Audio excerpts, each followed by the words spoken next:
Hello folks, Why Guy here again, and let's get right to it. This video is called the Why Guy Conundrum. This question popped into my mind one early morning, not too long ago, and I woke up with it one morning, and the question was this: which is it?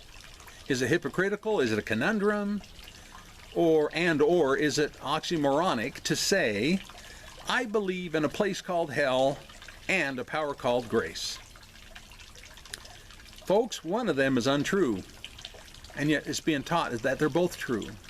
One is untrue, one of them is a lie, okay? And one of them has got to go. Now, the people who believe this way, you make the claim, and I don't mean to get you on the defensive, I really don't, but this is so important, all right? See my heart more than my words, okay? Here, just for a moment. Bear with me, please. You claim that grace, it is claimed that grace is unmerited, that it's unearned, it's undeserving. Okay? You won't get any argument out of the average Christian about that.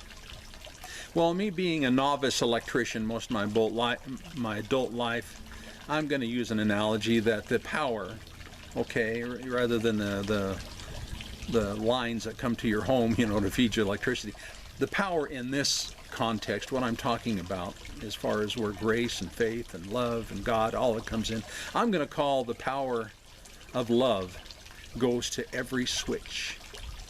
And I'm going to say that that switch is grace. Okay, the actual switch is grace, and it's turned off in people and all over the place. You can see it. It's obvious. It seems to be turned off, but that grace is still there. It's in them. I believe it's created in every man, woman, and child that has ever took a breath, and those who never got the opportunity to breathe. Every created man, woman, and child. I believe grace is part of it, part of their creation. And the reason I believe this is before the foundations of the earth, Christ was crucified according to God's perspective. It didn't happen till later on in history, but since God is outside of time, from His perspective, done deal. And the reason I believe grace is there inside of every single person already created is because there's nothing you can do to earn it. There's nothing you can do to deserve it. There's nothing that a person can do, okay? That's why it's called unmerited. There's nothing they can do to have it bestowed upon them. That's, to me, it's just a possibly a false conclusion, but a conclusion I've come to, that we're created with it because it's part of God's love. Okay, He bestows that grace. Now, that switch is grace, all right? Back to my electrical analogy here. But not only is that switch grace, okay, it doesn't come alone. It comes with the finger of God, too. That's on that switch. Because He knows just the right time to flip that switch. Okay? Okay, and that switch, when He flips that switch, He knows the right time when you're going to be responsive. He knows exactly. So He flips that switch, and then the lights go on, and you receive a surge of faith that surges through you. And that faith surges through you, and it goes over, analogy, it goes over to this light over here. And that light is called belief. Bing, you believe. And another, it goes over here to this other light, and it's called confess. And it goes over to yet another light. It's called repent. You realize you've got to repent of some things. You see? But it's all because of the power of love through grace, through that switch called grace, that you can receive that faith to believe, to confess, to repent. You see, it's all of God.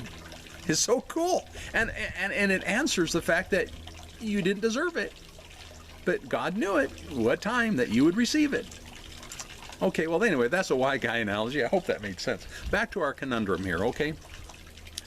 For those who believe that that there's not a conundrum or an oxymoron with that they believe you can still believe in hell and believe in the power of grace at the same time, my question to you is, what did they do? The people that are supposedly in hell, what did they do or what did they not do to get themselves there or to be there? Okay? And what did you do or not do that kept you out of there? All right? Now, what I hear people say all the time in their propriety is, well, the only real sin is unbelief. Really? Where did you get that from other than Doctrines of Men? Another one that I hear all the time is God doesn't send people to hell.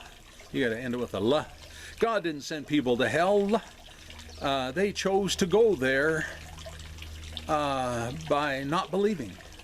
Okay? They chose to not continue sinning by not believing. Okay, I hope that made sense. Anyway, so another way I can put it, or reverse proportionally, I could say, so you chose not to continue sinning by your belief, by believing, right? And the only thing keeping you out of hell was your choice to believe. Does that sound reasonable? That's kind of reversely proportional of what I just said. By saying that, folks, and most people believe that, most Christians believe that, by saying that, you just boasted. Boasted about what? You just boasted about your choice. All right?